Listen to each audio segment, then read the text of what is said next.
Hey guys, in this video we're going to import a free asset pack from the asset store. You're welcome to choose one of your choice, and then we're going to simplify the player's animator controller a fair amount, and then we are going to set up an attack parameter here, which means that he goes from his kind of grounded idle state like this. When you click attack, he picks one of his attacks like this kick here, boom, and kicks the other enemies, boom.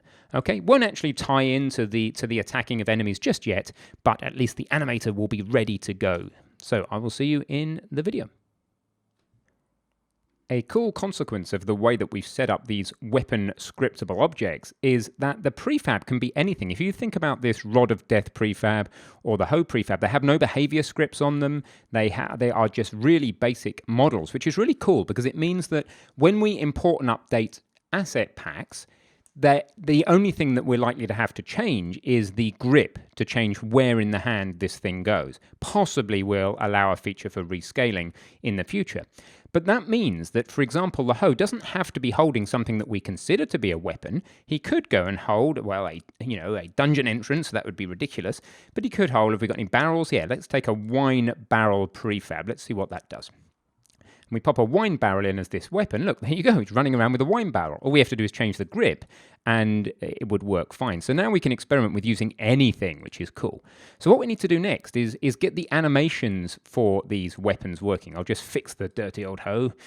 She's a bit knackered. There we go. So back to the dirty old Hoe prefab, but the idea is we need animations now. So how are we going to do that? Well, first thing I want to do is to just sanitize the player, if you like. And I've noticed a bunch of console warnings, and you may wonder, well, where are they gone? Sometimes these console warnings come up, sometimes they don't. Let me explain the logic behind that. What you need to do to get the console warnings coming up is change something in Visual Studio and save the file. Then when you come back over to Unity, the warnings will be injected into Unity. So let's go through them one at a time. The player's current target is not being used. Okay, well, that's true. We're not using it anymore. Let's get rid of that.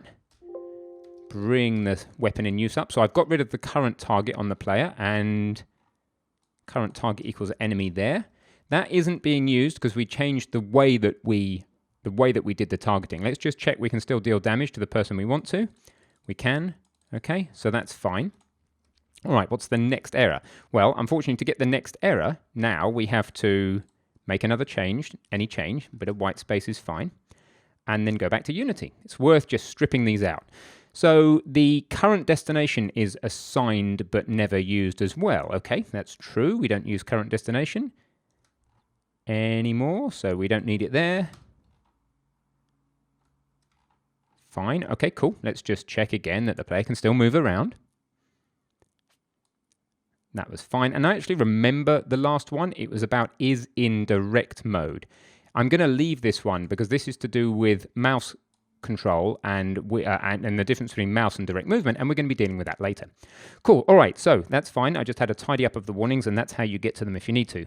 Now I want to simplify Ethan's animator controller. So if we go and have a little look at the players, your hero, and have a look at your hero's...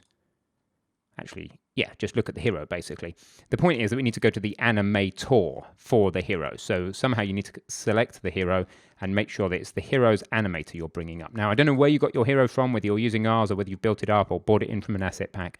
But we don't need all these states personally. We don't need an airborne animation state because we never go airborne, or a crouching state. So I'm going to get rid of those states in our animator controller altogether. He'll still work just fine.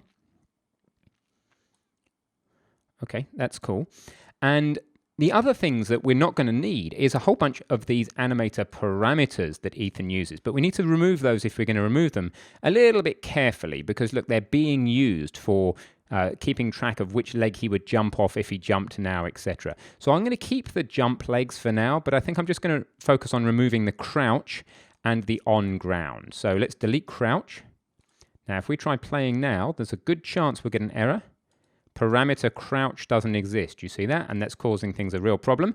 So let's just take a general look in our code, searching the entire solution for the word crouch. That's probably going to be the easiest way. And look at how we're going to rip this out. So the whole third-person character has got the concept of crouching. Let's rip that out. I don't want to be a crouching. I want to simplify our code. If we do that, then there's going to be other issues. Like, for example, when we move, we were sending in a crouch variable. That's fine. It can still send that in. Handle ground movement, passes crouch on. Here you go. So we are trying to set an animator parameter for crouching. Let's not try and do that anymore. And these other crouches that get passed through, well, they're not causing us a problem particularly. So now let's wait and see. Let's have a look and see if we can play without any errors.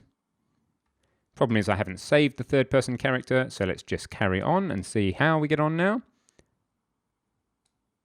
That's fine. Now we have got a few more warnings come up. If I just hit a space, we'll see in here that we have a couple more warnings. The private field Unity standard assets, that capsule height is not used, I think it's what it's saying. Yeah, okay. So if we're not using the capsule height, let's get rid of it there. Let's scroll down. See if we can, well, if we're not using it, it won't be anywhere else. So let's just keep playing. Capsule height does not exist in the current context. Okay. And I'm just basically thinning out this stuff where we just don't need all these variables in here. That to do with capsule heights and crouching and all the rest of it. There's no point in having those things in if we don't need them. That's cool. So we've got rid of nearly everything there. I'm just going to do one last save. See the errors come over. What's this one here? Capsule center is assigned but never used. Okay, well, let's get rid of that as well. We may be getting rid of some bugs by doing this as well with regards to all this crouching and stuff that's been going on. So let's see how that is. So I'm basically just removing the animator parameter and then removing all the things that cascade off that we no longer need. Okay, remembering to save your third person character as you go. And I'm just thinning it out. Oh, there's another thing here. Okay, so it still works. He can still move. And you see how much code we can lose. That's cool. I'm going to stop that thinning for now. But you get the idea. You're welcome to thin out your code and simplify the animator. So we could do the same treatment with on the ground if we wanted to. And I think I will. I'm going to just remove the on-ground animator parameter like that. Then try playing the game. Now something will call it. On-ground does not exist. They're just warnings, but... So we don't want to try and set the on-ground animator parameter from the code. Play again. You should not get those warnings. We might now, if we were to let give Visual Studio a chance, we might now get injected a whole bunch of this things created but never used things. Here you go, like mCapsule is created but never used, so we could get rid of that. And then somewhere else it's bound to be used. And you see what I'm doing. It's just a combing and a continuous kind of getting rid of any things that you don't need. And the reason to do this is going to end up with a lot less lines of code. And eventually I'm going to pull all this stuff out of standard assets and we'll take our own ownership of this code. And the smaller the code base can be when we do that, the better. All right, so I've thinned it out. I've simplified Ethan's animator controller quite a lot. He's got 2 less parameters than he had before, and we're in better shape. So now let's focus on importing a free animation pack that we found. But I want you to go and find your own pack. We are going to use this one here, which is RPG Mecanim Animator Pack Free by Explosive. And if you click Open in Unity, then it'll open the Unity editor, open the Asset Store tab, and I've linked this in the resources, but do go and find your own. Any Mecanim humanoid animation pack should work, and import this. Now, we're going to import direct into the project, but if you're going to do that, be aware of the folder structure. Now, because Unity's Asset Store require this, it's all under RPG Character Animation Pack top level like this. So we know that we may get clashes, we may get scripts that have been defined before and stuff like that, but at least everything will be in that folder structure in our assets, so we aren't too worried that we will not be able to find this stuff that's come in. Unless, for some, it's very, very unlikely, in fact, it's basically impossible that it is going to update any of our existing assets. We didn't see any of those little black circular update things because, as I said in a couple of videos ago, it's all referenced by GUID. Therefore, it's no chance that we have got assets that they are updating. All right, so we have a namespace global already has a definition for weapon. What's that about? It's got to be to do with the animation pack. If we look in the animation pack code, well, we could just delete the animation pack code for now. We don't need any of their code. So let's have a look. See how we get on. Playing should do nothing, but we just want to make sure the game still runs, which it does it? Let's have a look. Didn't mean to hit pause there. That was just fumble-fingered. Yep, that's working fine. Cool. So now we can go and explore the unarmed animations. This free pack only gives you unarmed animations. And if you have a look down here, you can see things like that kick. In fact, why don't we use that one? Boom. Now we'll use that direct sidekick there. Yeah, let's use that sidekick. So I've got a little challenge for you. I want you to import your animation. Pick an initial animation pack. Remember, this can be changed later. Test that you can trigger the animation. So create a new animation state called attacking or something like that, and make sure you can trigger it with an animator parameter. And then share a 3-second animated GIF of your chosen initial attack animation with us. And I will see you shortly.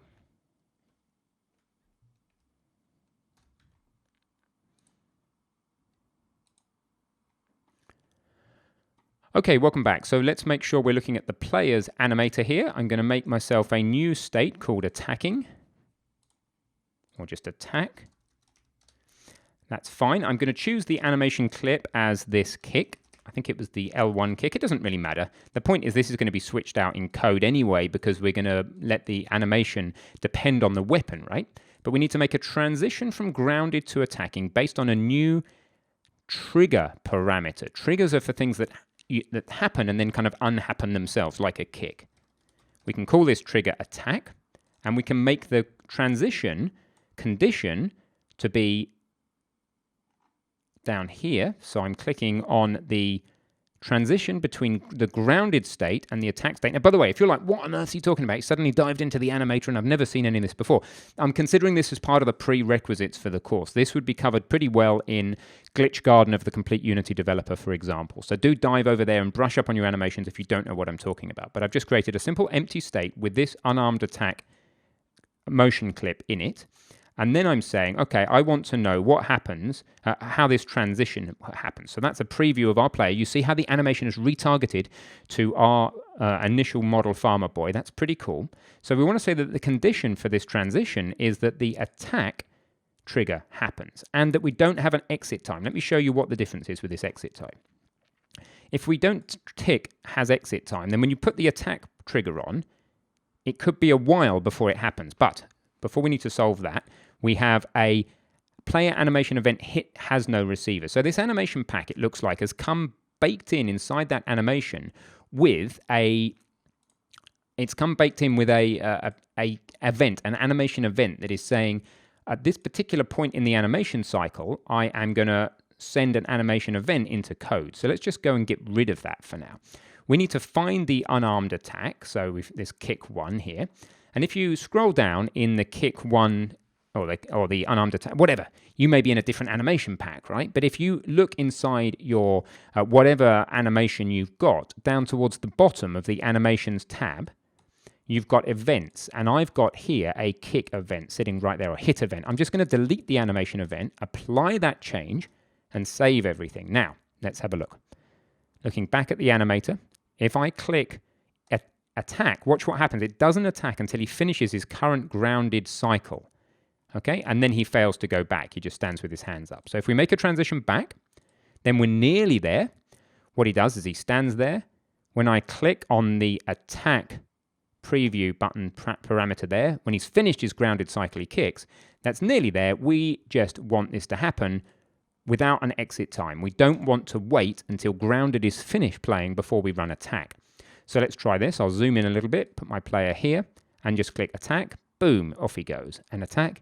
And that works really well. Now, we've only got hand-to-hand attacks right now because that's the free pack that we've gone for. But the point is we're trying to get the structure in place for that to work. So what we've been doing in this part of the video is setting up a animation trigger. And hopefully that makes sense as to what's going on there. This is an animator parameter that we can call from code and make our player actually kick out at the enemies. Then we'll have to think about how the actual animation is going to depend on the weapon in hand. That's going to be one of the things we need to look at next. But for now, that's great progress, and I'll see you in the next video.